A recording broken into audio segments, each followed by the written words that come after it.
Hello everyone, Kent.Bressler here. I want to welcome you to Kent's Kidney Stories.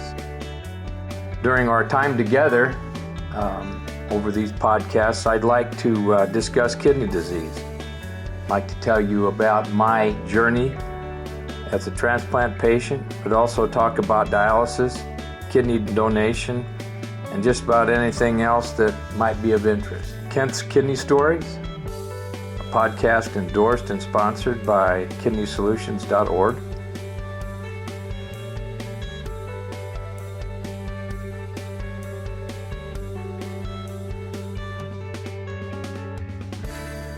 Hello everyone, this is Kent.Bressler, and we're going to do some podcasting. I was fortunate to be out for a couple weeks, and I think that you'll find that we've got some interesting guests coming up in the next few weeks, and tonight for sure we do have a very nice guest that we're going to interview. And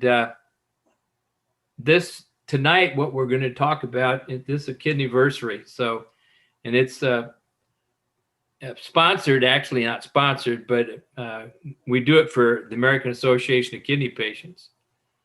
And we all know what the background is with the American Association of Kidney Patients. And we'll talk about that later at the end of our interview. So let's go ahead and start with a prayer. Father, thank you for being near to all of us who call on you, and to all who call on you in truth. We draw near to you knowing that you are always near to us. And we confess that times when we doubted, you were there, but we realize now that it was us who had moved away and not you. Father, we ask that you help us to pray more fervently, especially during the times when we do not hear an answer to our prayers. Help us focus more on your word and to trust you to deliver us from all doubts and fears. Thank you, Father, that your word is a lamp unto our feet and a light unto our path. In your holy name, in Jesus' name, amen. So, it always kind of just makes me feel just right to pray before we start, because it sets me in a good mood. Always puts me in a temperate mood. And it allows my guest, Brandi Nunez, to kind of gather her thoughts. So tonight, Brandi and I are going to talk about her kidney transplant, and that's what we're going to focus on. So Brandi, welcome. Good to have you. Thank you. So tell me, what is your present condition, or what were you diagnosed with kidney disease wise? I had polycystic kidneys. Okay.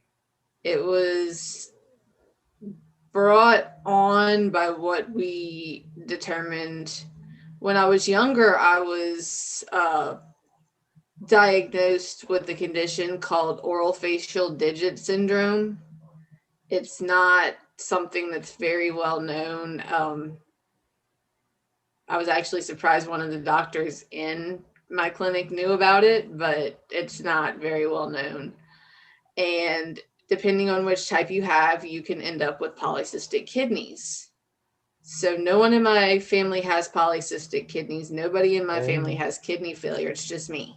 Oh, okay. Because it is predominantly a familial disease, isn't it?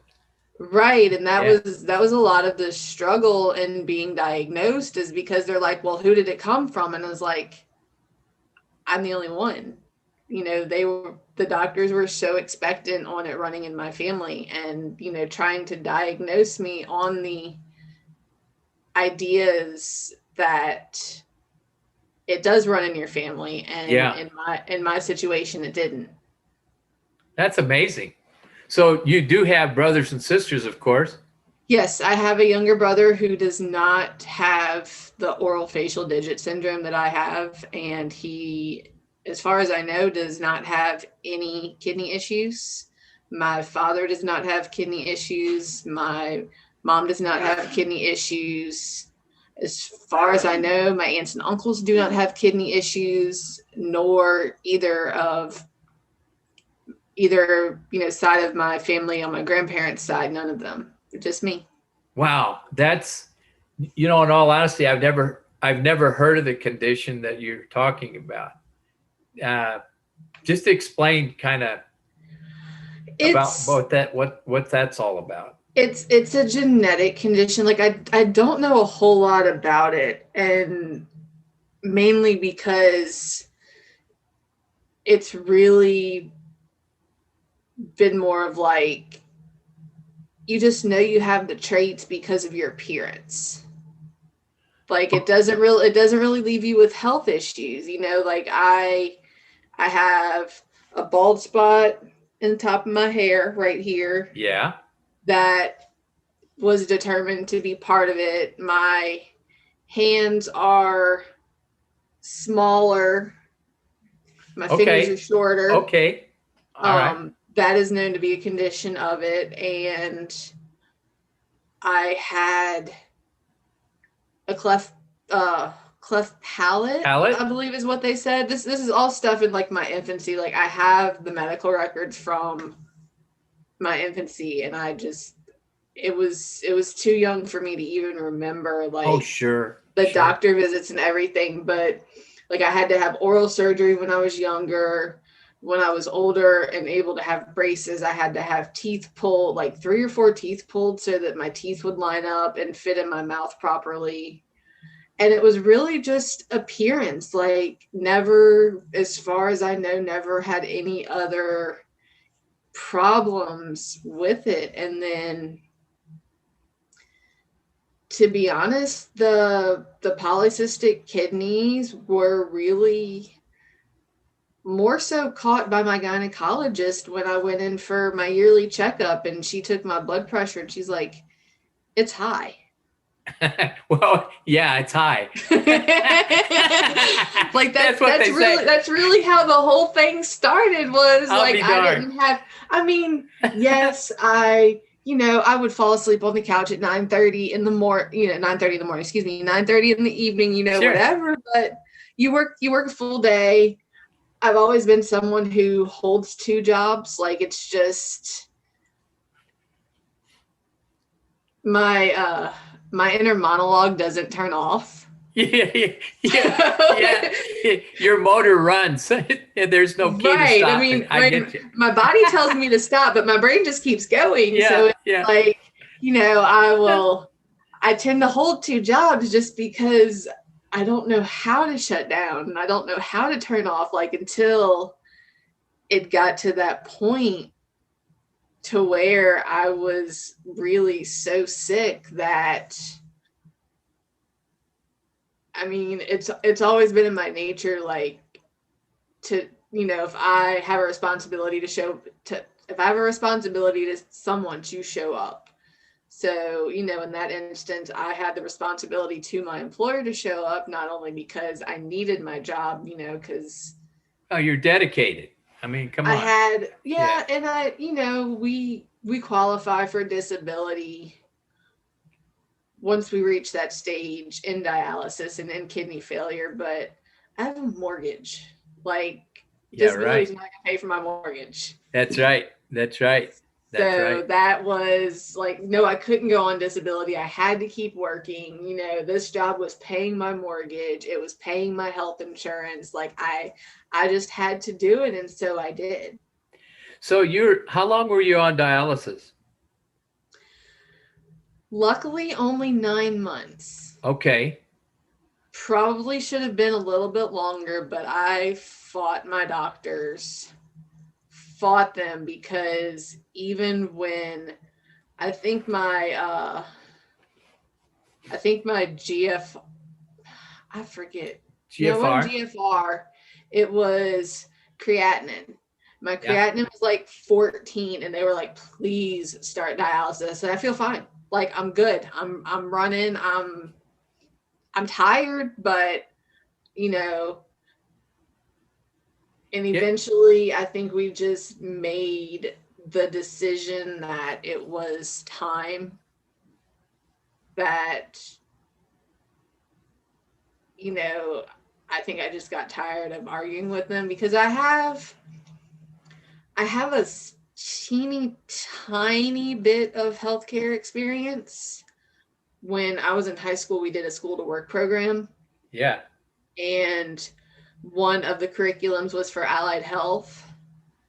So I was able to, for 2 credits a semester, for like my whole senior year, I was able to go to certified nursing school.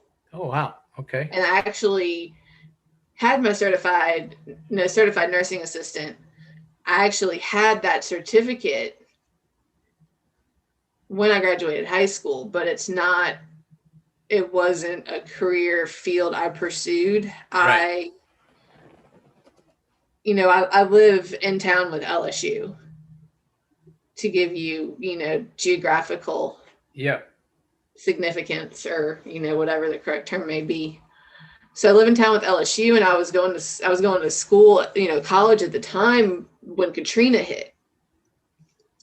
And so when Katrina hit, I was like, I have the certified nursing assistant, license or whatever. Let me see if I can be of some help, because we were the first town that wasn't devastated by Katrina. The southernmost town in Louisiana that wasn't devastated by Katrina. So everything came here. Yeah. And they turned the PMAC, which is like, it's where they hold basketball. It's an arena, but it's not a very big arena. But it's where they do, the basketball for the college. And they turned that into a triage center. Triage, yeah. Yeah. I remember that. Yeah. Right. So they had all the triage there, and they were landing the helicopter on the infield of the track. Yeah. So like they were medevacing patients out to Monroe. And so anyways, so I volunteered at the PMAC, and I was there for a day. And I'm not talking about what you see in hospitals with monitors and respirators or whatever. I'm talking about like bare bones equipment. And I'm looking at these doctors trying to help these patients. And I'm looking at these patients like trying to struggle, and, and I was like, I can't do this for the rest of my life. But you also had kidney disease at the time, did you not? I did, but I didn't know it. Exactly. Because my doctor had told me, he said that I probably started developing the cysts in my teenage years. Yeah. I think they're long term. Yeah. But then again, like, that also really didn't make a whole lot of sense to me, because when I was first diagnosed, renal associates tried to get me into a study. There was this medicine in Europe and China that they had already approved, that had I know what I want to say.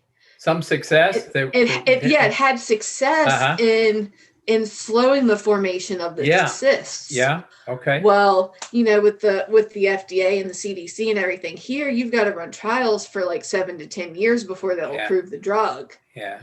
And there was a very specific very specific criteria for you to be admitted into that study. And I had, like, you can only have 3 cysts on each kidney, and one kidney had 4. Yeah. So I didn't qualify. But it was like, but if the cysts had, like, in my mind, like, if you get cysts, there's going to be like, they're not going to stop at 3. Not just 3, so that doesn't make any sense to me. But again, like, it was already, the doctors were trying to say this ran in my family and this, that, and the other. And you knew it didn't. So it's like they were trying to put me into a box, and I fought them to not be put in that box. And I was probably a little bit meaner and a little bit more disrespectful than I should have been, but I really felt like I wasn't listened to. let me go back. You said something that really interested me. Hmm. You went on essentially on dialysis. Did anybody in that run up to dialysis mention to you, why don't you see if you could find a living donor? Why don't you consider doing a preemptive transplant? We talked about that, and it just didn't quite work that way. What do you mean it didn't work that way? You thought about it and decided not to? Or it went through your mind, or was it explained to you? No, it was like I was fully informed. You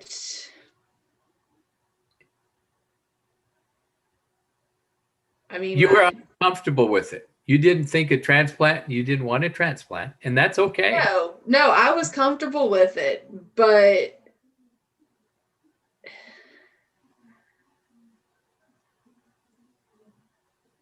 I don't really want to offend anybody by saying really kind of what happened. Okay.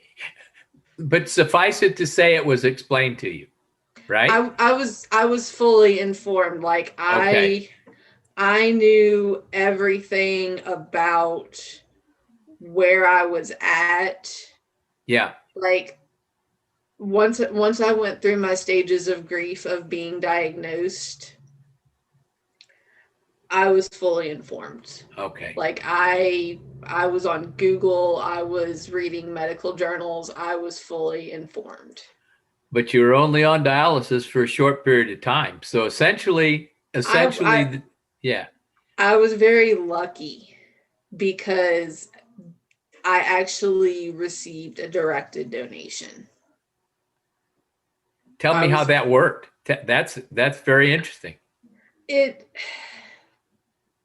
And I say I was lucky because I don't,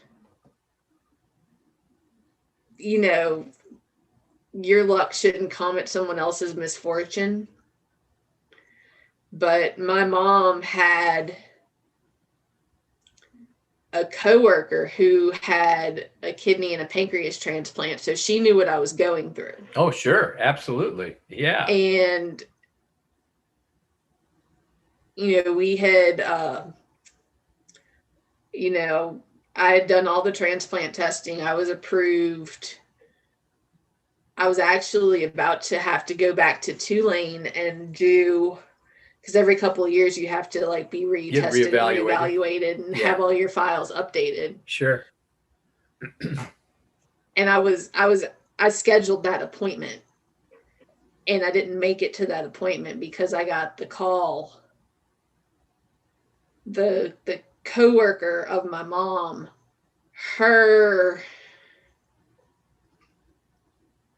it wasn't immediate family. It was like second or third down the line. Yep. He had gotten shot in a drive-by in New Orleans, and he was on life support. Okay. And she knew that I needed a kidney. And so she called my mom. My mom called me. I called Tulane. Like, we basically got everybody coordinated. And within 24 hours, I was in the hospital being processed for a transplant. So, what a blessing. What a wonderful story. It really was. And then to even say more to that, let me knock on wood, because I don't really speak this out loud, but it's known to my family. It was a perfect match. It happens. There's a reason. So like I said, I'm extremely thankful and lucky, but at the same time, it was someone else's misfortune. So, But that's the course that we've chosen. that's the way we look at things. And I know that there's remorse, and maybe just, why me? Why was I so fortunate? Well, you don't make those choices. You know who does. Yeah, I the Lord's know, got a but big like, hand. Yeah. but like you, even though you know your life's better, you still kind of feel like, I mean, I'm thankful. I'm always thankful, but it's like, I feel like I don't have the right to get excited about it, because. Yeah, it's okay. It's fine. Yeah, it's fine. Here's another thing for you. You had the same job on dialysis as you do now, as a right?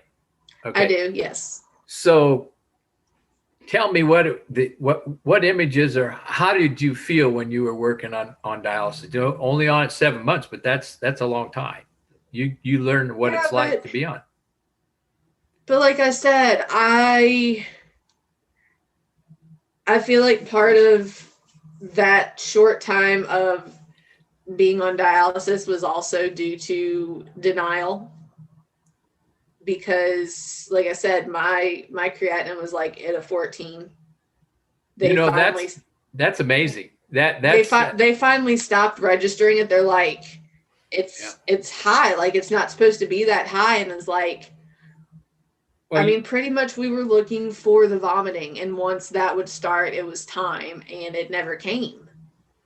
It never ever came. And I mean, it got to the point to where I would order, like, we would go to Popeyes and you order like the 3-piece combo, and you get your side and your biscuit. Yeah. There was the time where half of that would make me miserably full. And everybody told me that's because of the toxins that were built up. That was, that was that. And I can identify with your creatinine level. I was transplanted at 17, not years of age, 17 creatinine. Oh my goodness. Yeah, you and I could go off here and talk about all kinds of things that go on, but we know one thing, that after the transplant, it improved. It really did. And so as far as I know, when I had the transplant, the guy was still on life support. Yeah, he would be. And I mean, obviously it wasn't like, they moved from person A to person B in the same room. Like, they had to eventually stop the function of the organ, and that's understandable. But he was at University Hospital, which was literally a block and a half away. Yeah. And then I have no idea if they used helicopter to transport it, Maybe walked it down there. Who knows, right? Right. Who knows? But it is literally a block. Yeah. A block's distance in between University Hospital and Tulane. So did the kidney start up right away? Do you remember? I didn't have to do any more dialysis after that. Okay. But I also feel like that was with me being firm with the doctors, because they wanted to see an immediate improvement. And it was more like a downward slide. But it eventually went down to, what it's, the 0.5 to 1 or whatever creatinine it's supposed to be. And so they saw like decreases each time they ran my labs. They didn't make me do dialysis. Well, that's good. That's wonderful. Yeah, because your creatinine level, is a direct indicator. And I did from 17, mine at 17 went to normal within 3 days, and it's still there. So, I mean, And I feel like that's probably about what it was, because I feel like it took at least 24 hours to hit levels that they were happy with. And then I only spent 3 days in the hospital. Yeah. You know, I did the standard, 3 days or whatever they make you stay, and then that's it. Because I mean, I tried to eat, as soon as they would let me eat, which was a mistake. Yep. I was so hungry, and they're like, chicken fettuccinis for lunch, and I was like, that sounds amazing. Yeah, let me have some of that. Good time. Yeah, let me have some of that right off, will you? Mine was a little different. I had King Ranch chicken, which came up in a plate, and it was horrible looking. Just I couldn't even stand it. Still can't stand it. So let me ask you this. So how old were you at the time of transplant?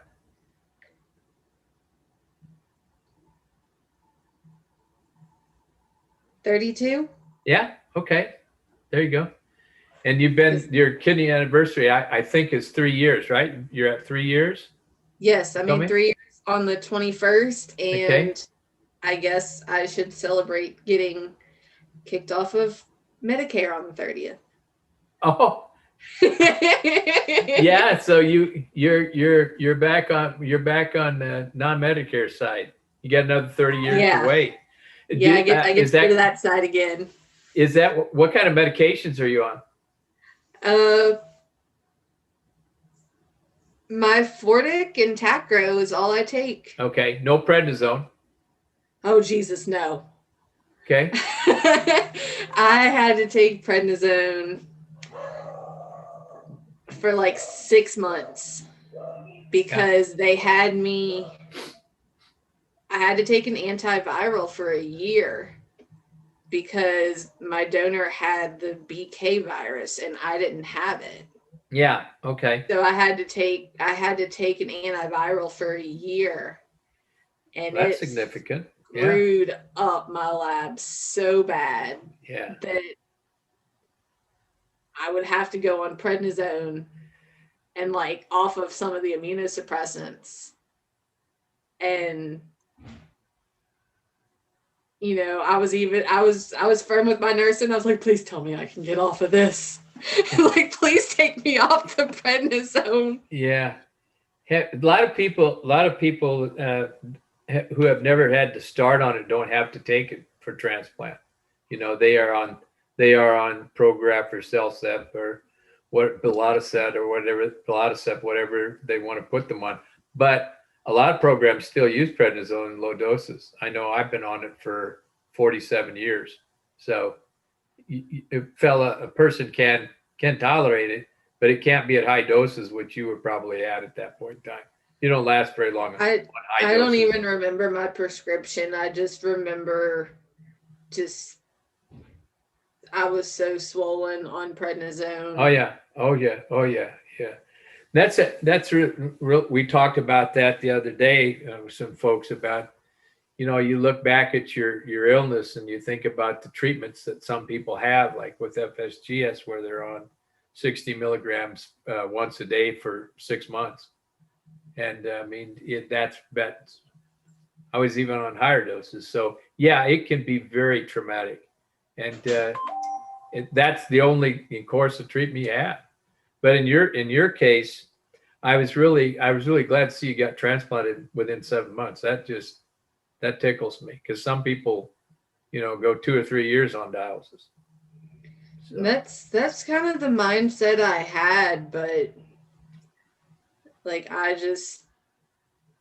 don't know if I just kind of put it out in the universe or what happened, but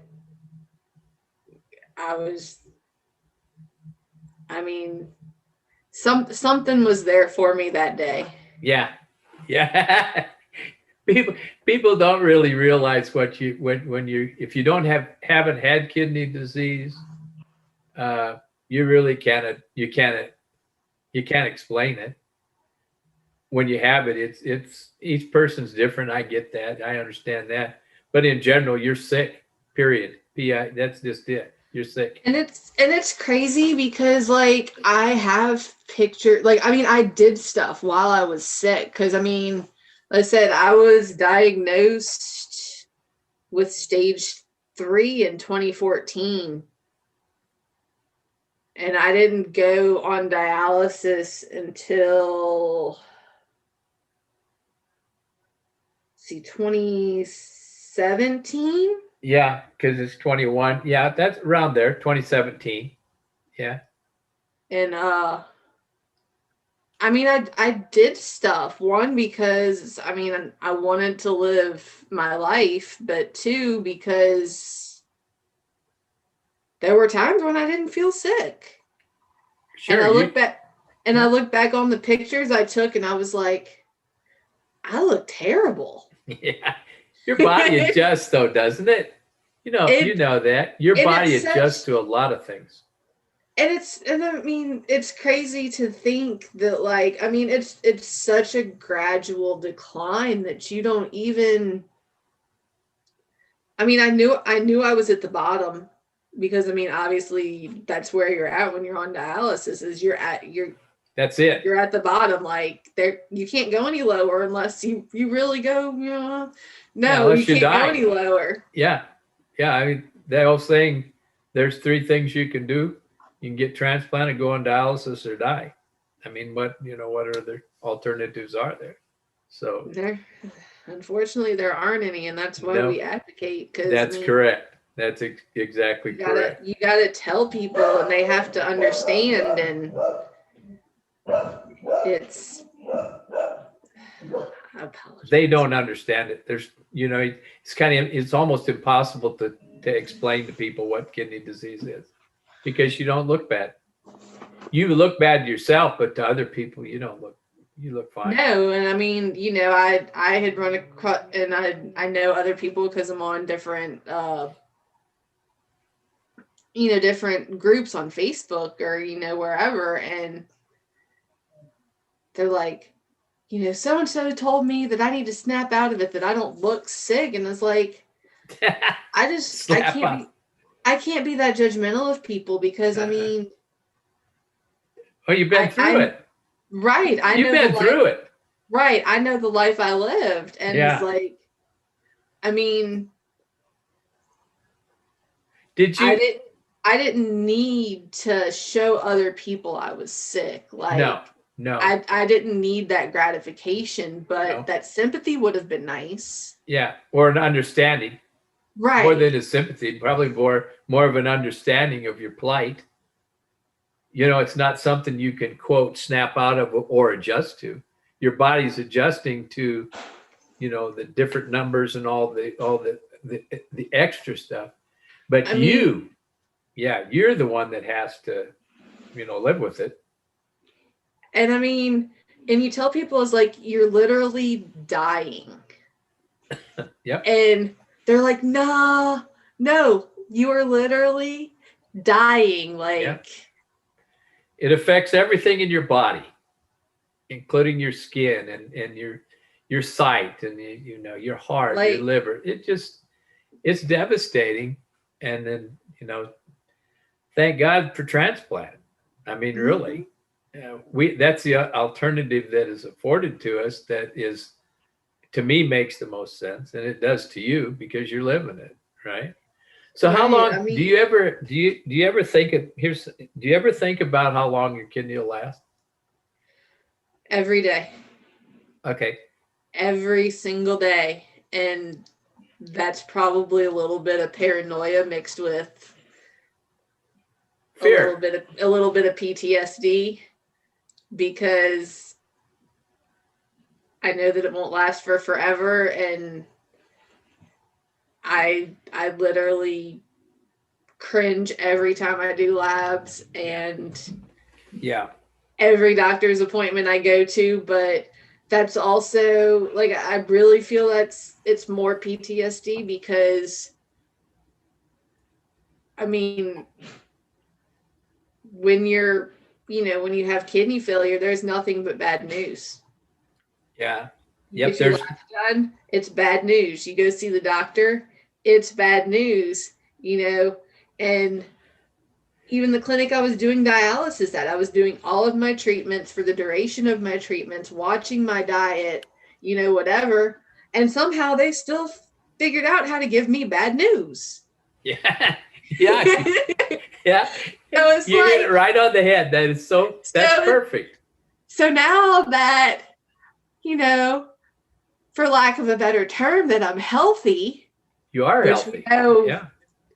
you know, living with kidney disease, you're not healthy, but you're as healthy as you're going to be. You're healthier. Right. Yeah. And I still do my labs. And like, I know my, you know, you know your output, and you know everything, and you just know you feel better. And you still get to do those that's the labs. joy of it, right? That's the joy of knowing that you feel better, because, you know, my bad days now are not near what they were when I was sick, when I was progressing to failure. Once I got into failure, it was downhill from there. And you learn, like, at least for me, you learn your body very well, because Yeah. it tells you everything. That's exactly correct. And so you learn to read your body, and like you wake up and you're like, something's off today. And you're like, okay, maybe it's the weather, maybe it's a bad day. Yeah. And then you wake up the next day and you're like, I don't feel any better. And then you're like, what's wrong? Yeah. Like you don't even write it off anymore. You're just like, what is going on? I think there's a general consensus that once you've had a transplant, everything's cool. Well, it's not that way, because you're going to live the life experiences, whether you were, you know, had the transplant or not. Once you've had a transplant, you can still have a heart attack. You can still have to have a stent put in your heart. You can still have a rejection. You can still have a bad cold. You can still get COVID. It doesn't fix anything other than your kidney function. That's exactly what it because just this year, I was going somewhere with that statement. So like, I mean, I did have COVID. You did have it? I had COVID in March. I had no idea I had it until I tried to go to St. Lucia, and you have to you have to have a negative COVID test. So I went and took my COVID test, and it came back positive. There you go. Like, well, I guess I have COVID. Yeah. And people were saying, you know, oh, well, did you think it was a false positive? No. I felt right here in the bridge of my nose, it was just like really like scratchy. I was like, I bet that's what it was. It wasn't allergies, it was COVID. Yeah. Yeah. Well, I can tell you now, this world's changed considerably since that, but we don't dwell on those kinds of things. I think there's a lot of therapies out there that are going to work for us. And as a transplant patient, all we need to do is pay attention to it, right? Our symptoms. If you get symptoms, you know, like fever and cough and all that stuff, you need to go get it checked out. You don't need to wait. Right. And that's the biggest thing for me is it's like I was kind of, you know, oh, it's not that big of a deal now, but it's like in the back of it. Well, yeah, but I mean, just even not just with COVID, I'm like with anything. It's exactly. It's like if you know, it's like I'll give it a day, because I mean, in South Louisiana, the weather is terrible, and I mean, you have allergies and you have those things, but it's same way here in Texas, and you do have those. The key is that they're symptomatic, you know, like cough and fever and stuff like that. Right. That's not something you should have, right? No. And like for me, it's like, what is going to compromise my transplant? Yes, exactly.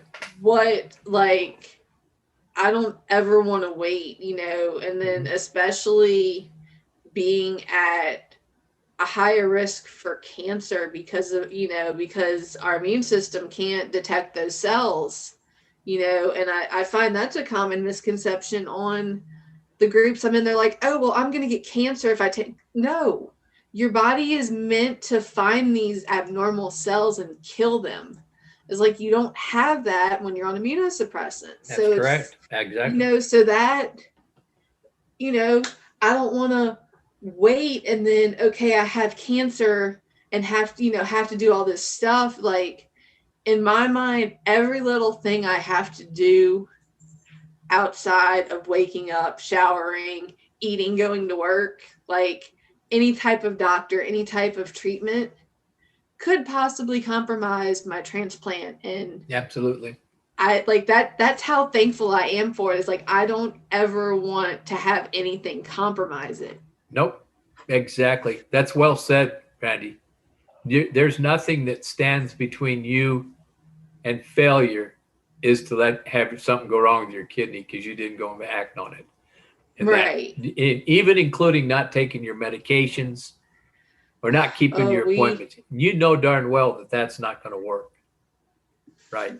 So. No, we are so diligent on my medication. Yep. Like it throws me for a loop because we'll go on vacation to like Disney, and I'm like, how do I transition my medication because I'm not on Central Time? And I'm just like, it messes with my head so much. That's because you're a young transplant. It should mess with your head. I'm glad it does, because then you think through it. Because it's just like, I just don't want to mess it up so much. And like, I'll go see my doctor, and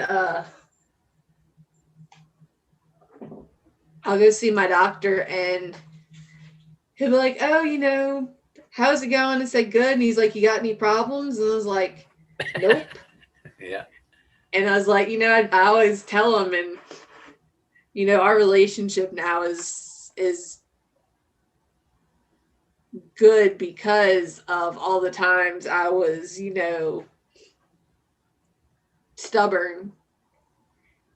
But you were your own best own advocate. Let's put it that way. I don't know if stubborn's the real term for it. You think you stood up for what you thought was right for you? Yeah, like I said, I was probably a little bit meaner than I should have been, but I mean, it's over. When your kidneys don't work, neither do your emotions. Nope. That's the key to kidney disease. It affects everything. Mm-hmm. Your sensorium, you get the fog. There's lots of things we could talk about. Right. So I go see him for my checkups, and he's like, anything going on? I said, nope, just here because I have to be. That's right. And my numbers are good, so I'm going. I'll see you later. Like, I'm here. You see me. Do what you got to do. Let's schedule the next one. AAKP, or the American Association of Kidney Patients, is the oldest and largest independent kidney patient organization in the United States. It is dedicated to improving the lives and long-term outcomes of kidney patients through education, advocacy, patient engagement, and the fostering of patient communities. AAKP fights for early disease detection and the appropriate diagnosis of rare genetic conditions, increased kidney transplantation, and preemptive transplantation. Full patient choice of either in-center or home dialysis, protection of the patient-physician relationship, promotion of research and innovation, including artificial, implantable, and wearable kidneys, and the elimination of barriers for patient access to available treatment options. To join, go to aakp.org.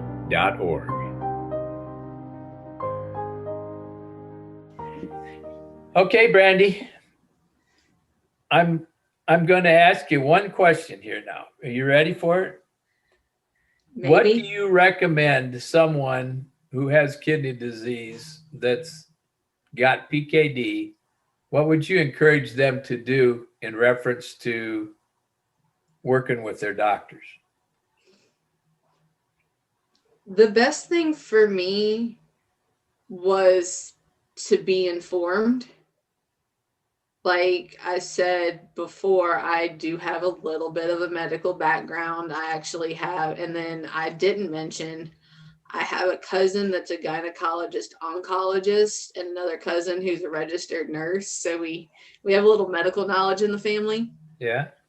You got source. Yeah, got resources. Yeah. So when I was diagnosed, I didn't know anything. And they would tell me, that my potassium was getting high. And I was like, what are you talking about? Like Exactly. that's silly. That's stupid. I don't believe you. You're just telling me these things because you're a doctor. And, same thing with phosphorus. Like I had never heard of that before. And I was like, what do you mean phosphorus? Like you're just making stuff up. And I found the kidney groups, and I Googled stuff, but I'm not one to read. Like some people read WebMD and that's like, everything's a catastrophe because WebMD says it is. And it's like, I don't, I won't read that, but I will read, just basic answers to my questions, and then go and kind of do my own research on how certain things interact, like, when they told me my potassium was high, I was like, all right, high potassium foods. And I'm looking at the list. Oh, that's why my potassium's high. I think I ate potato soup for 3 days in a row one week. And they're like, you need to stop that. Yeah. I think no one, I think I know where you're going. And I can tell you that I think that your best bet is to consult with your doctors, especially when you're. I mean, of course you need to do that, but you need to, like, you need to be involved. You can't be an absent patient. Nope. That's the And best advice you could give somebody right there. And I think that served me the best, is because even in the beginning, I didn't know what was going on, but I learned. That's right. I asked my doctors questions. Because it's your body, and I hear so many, oh, my doctor said I needed to do this or this and that, and I don't have any say. And I was like, oh yes, you do. It's a struggle, yeah. But you have, like, it's you. It is your body. You live with yourself every single day. And that was a struggle I had with my doctors, was they wanted to pull my condition out of a book. And I said, that is unacceptable. I said, you have your knowledge, and I respect that, and you have your experience, and you have your experiences of your career, and I respect that. But you need to listen to me, because I wake up and I get myself dressed every day, and I have my life circumstances, and I have my life experiences, and I know me. Yep. You might know kidney failure and kidney disease, but I know me, and we need to do this together. And that was a very hard,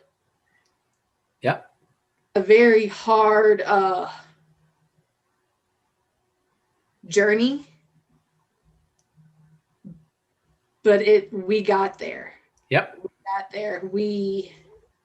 I actually did home dialysis, which I'm 100% for. It's not for everybody. Some people want to, like, separate their life and compartmentalize. I like to be in control. Yeah. And so doing home dialysis, I didn't have to, show up to a center and, release control. I got to do everything myself. That's a good thing. That's a good takeaway. That's a good takeaway for people to understand that there's options. It's not for everybody. Maybe you don't have the right home situation. Maybe you don't have the right support system. I really hope everybody has a good support system, but I understand that. Oh yeah, there are conditions that just don't warrant home dialysis, and we realize that it's all individual. So that's your best takeaway right there. It's up for you to make the decision. You get the options and you make the decisions. Right. Yep. And you really need to be an informed patient, because, like, it's going to serve you so much better, and it's going to give the best possible quality of life, because even if it's just so much as, your diet, nobody wants to go on a diet. Like there were times when I'd come from my doctor's appointment and I was like, I guess I'm eating chicken and broccoli for the rest of the week. Like just so discouraged. Yeah. And it took like, I learned that wasn't the end game, you know, that I wasn't stuck to only chicken and broccoli, you know, that, okay, I could have these things. And then I would maybe, you know, it's probably not the best recommendation, but I would decide I wanted potatoes and I would eat potatoes. And then I would pay attention to my labs and see how it affected my labs. You know, and you find what works for you, because everybody's body doesn't process kidney failure the same. Nope, it's a different strokes for different folks. That's for sure. So just being informed and, you know, listening to your body and following your body and following your labs is really the best thing, because I mean, it's gonna serve you well. Yep. It's going to give you the best quality that you can have while on treatment. And Get the options. Get the options and do it. Right. And it's even going to serve you past that, because, you know, having those relationships now with my doctors and my care team, and they trust me when I say I'm doing good, and they trust me when I say I'm doing terrible. Yep. You know, it's a good place to be in. We are in a good place. We're very blessed. And I think that's that's the takeaway here for just about everybody. Thanks for coming on. No, you're welcome. I enjoyed it. I have a different perspective for PKD. I have several friends with it. So, but everybody, like I said, everybody's different. Okay. So thanks for coming on. And I just want to let everybody know that we're going to do these things for AAKP. And until the next time, but everybody just keep breathing.